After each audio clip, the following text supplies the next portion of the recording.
In a world that constantly pulls at your emotions, where distractions scream louder than your peace, there is a profound strength in remaining still. Not cold, not numb, but still. Feel everything, react to nothing, isn't a sign of detachment from life. It's the highest form of self-mastery. You are not weak for feeling deeply. In fact, the ability to feel fully is what makes you human. But reacting impulsively to every emotion, every slight, every provocation, that's where chaos begins. The world will test you, through people who misunderstand you, through setbacks that shake your confidence, and through moments that challenge your patience. But how you choose to respond is your power. True strength is found in restraint. It's in the deep breath you take instead of a harsh word. It's in walking away from drama, not because you're afraid, but because your peace matters more. It's in knowing your worth, so you don't need to prove it with every reaction. To feel is to be alive, but to rise above the need to react. That's when you become unstoppable. That's when you live with purpose, not provocation. So feel the pain, the joy, the love, the loss. Let it all pass through you. But never let it control your actions. That's how warriors move. With heart but without chaos. To feel everything is to live fully, to be connected to the depth of your humanity. But emotional maturity comes from acknowledging your feelings without letting them dictate your actions. You can cry, you can be angry, you can be hurt, but you don't have to lash out, argue, or defend every emotion. Control starts with internal acknowledgement, not external reaction. Most emotional reactions are knee-jerk impulses, driven by ego, pride, or fear. When we react quickly, we often speak words we can't take back or make decisions we later wish we hadn't. Learning to pause, to delay the reaction, gives you time to choose a response that aligns with your higher self, not your triggered self. Everyone's shouting their opinions, flaunting their emotions and reacting to everything. But the one who watches quietly, who observes without being pulled in, is the one in control. Stillness allows clarity. It's not weakness, it's wisdom. In stillness, you gain perspective that the reactive cannot see. Your mental energy is limited. Every emotional reaction costs you something, peace, focus, or even sleep. Reacting to gossip, arguments, or negativity drains you. But conserving your energy, staying calm when chaos knocks, is how you protect your mental fortress and stay focused on what truly matters. When you react emotionally to everything, people learn how to control you. They press your buttons because they know you'll explode. But when you stop reacting, you take back power. You show others that you're not easily moved, not easily shaken. Silence, calmness, and consistency teach people that your boundaries are not negotiable. Reacting to every emotion is easy, but staying centered, grounded, and in control requires deep inner work. Meditation, reflection, journaling, discipline, all of these help you build the mental armor you need. When your peace is rooted within, nothing outside can steal it. The greatest warriors are not the loudest. They are the calmest in the storm. Many people confuse emotional control with emotional suppression, thinking that strength comes from feeling nothing. But the truth is, strength lies in feeling everything without letting those feelings take the wheel. Emotional control isn't about being robotic or indifferent. It's about creating space between what you feel and what you choose to do with that feeling. Life is full of emotional triggers. Someone might insult you, a loved one may disappoint you, or an opportunity might slip through your hands. The natural human reaction is to respond instantly, to defend yourself, to fight back, or to collapse into frustration. But in that moment, you give your power away.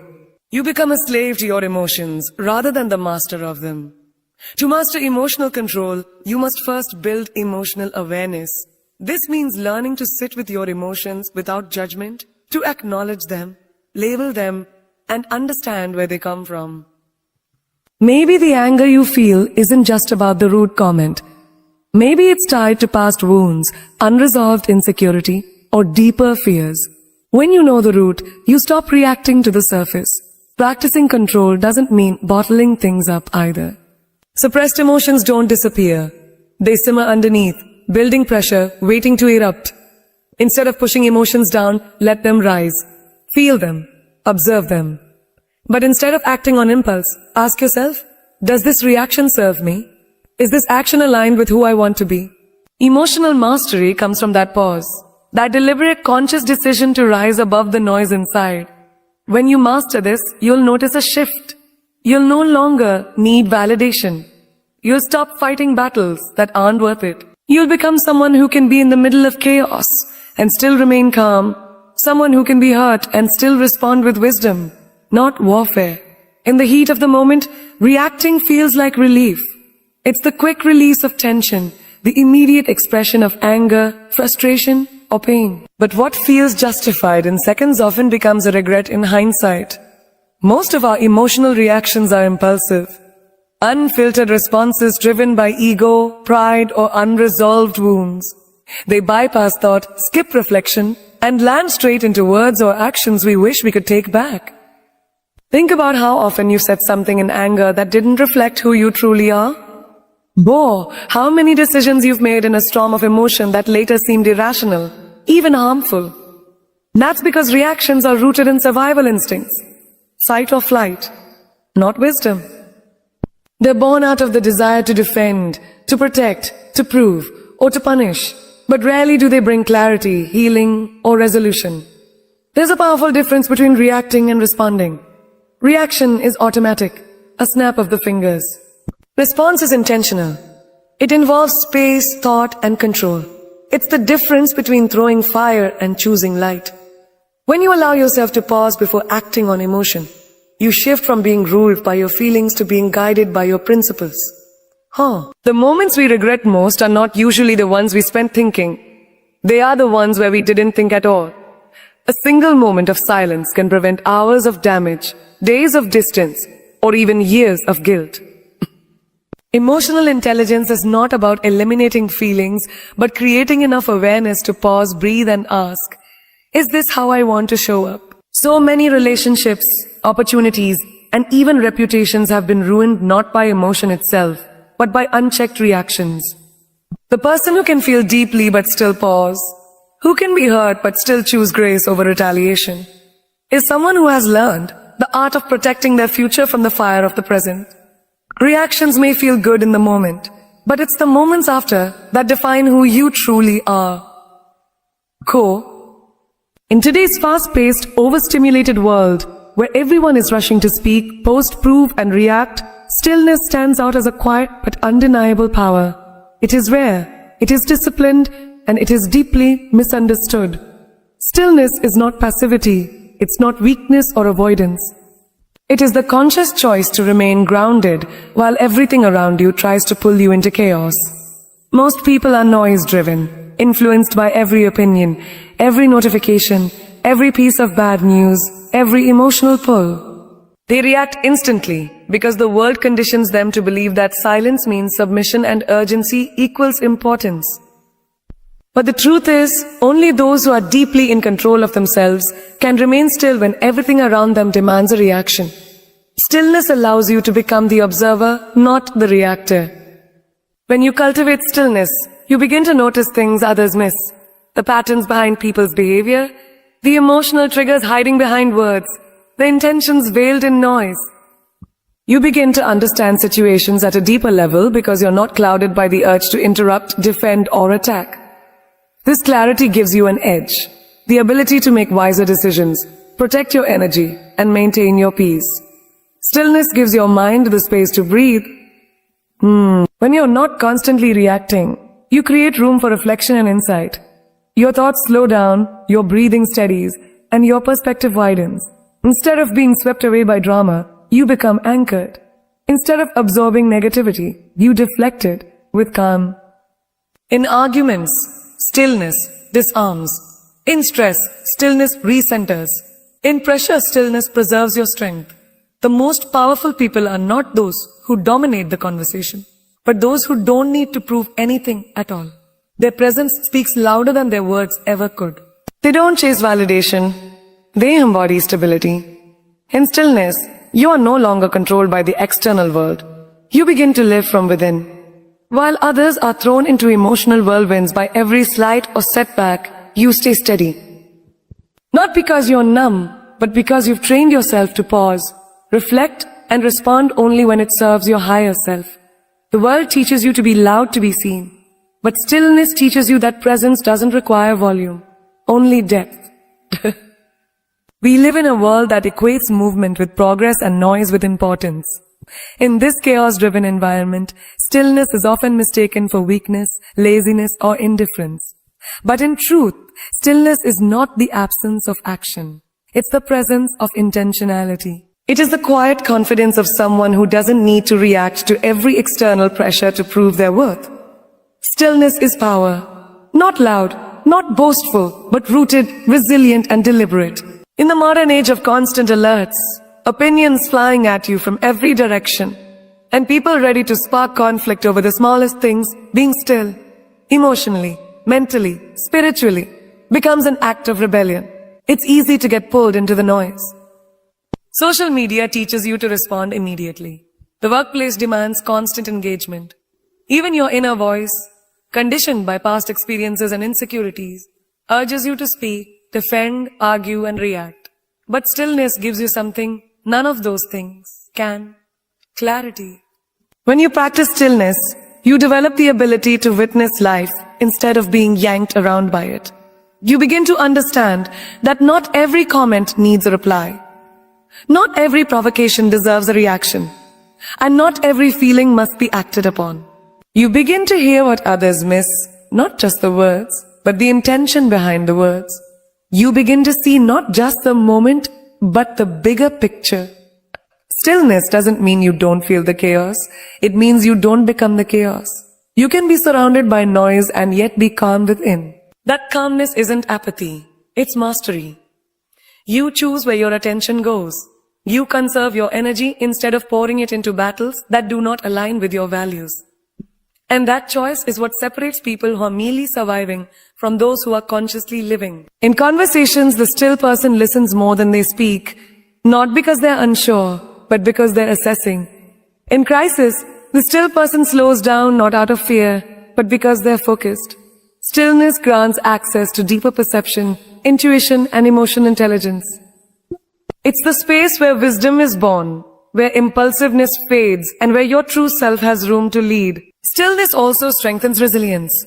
When you're not pulled by every emotional wave, you remain centered. People will try to provoke you, insult you, question you, but when you remain still, they lose control over you. Your stillness becomes your shield.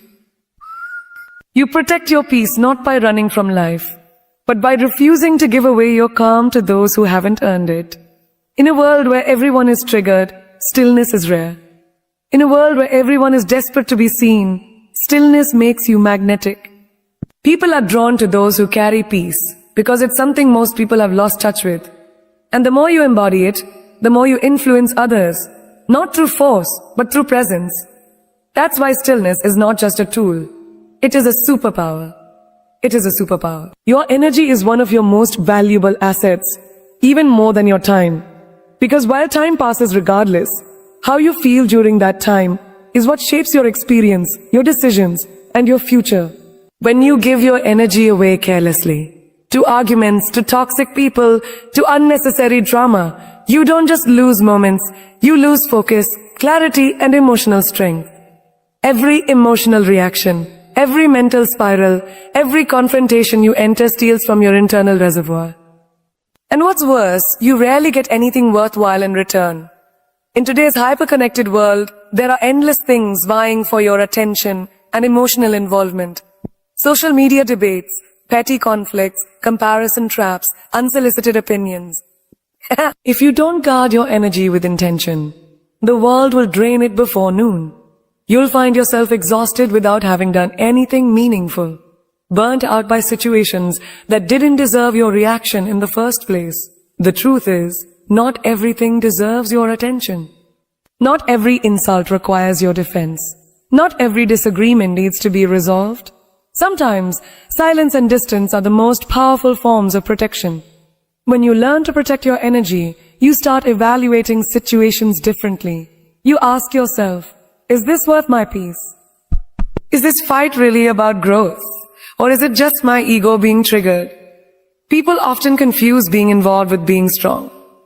But strength isn't in showing up to every battle. It's in knowing which battles are worth your energy.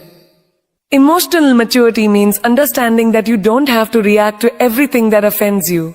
You don't have to match anyone's chaos. You don't have to prove your point every time. Your energy is not meant to be scattered. It's meant to be channeled into the things that build you. Conserving your energy doesn't mean withdrawing from life. It means choosing how you participate in it. It means investing your emotional bandwidth into things that truly matter. Your goals, your growth, your relationships, your inner peace. When you waste energy on meaningless distractions, you rob your future self of the fuel it needs to thrive. But when you guard your energy fiercely, you become more productive, more focused, more in tune with yourself. You also begin to notice how much power you are giving away. Every time you responded to someone's negativity, every time you let your mood be dictated by circumstances, you gave away a piece of your control. But the moment you start choosing where your energy flows, everything changes. You become less reactive and more intentional. You stop operating on impulse and start living with direction. The strongest people are not those who are always active. They are those who are selective.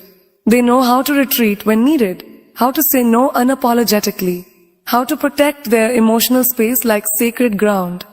Then, have to. Because they understand.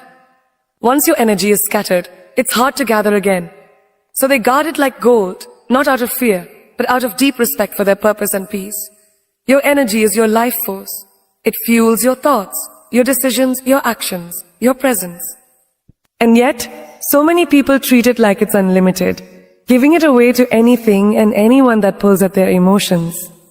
They argue over things that don't matter, dwell on things they cannot change, and allow insignificant situations to consume hours, even days of their mental and emotional bandwidth.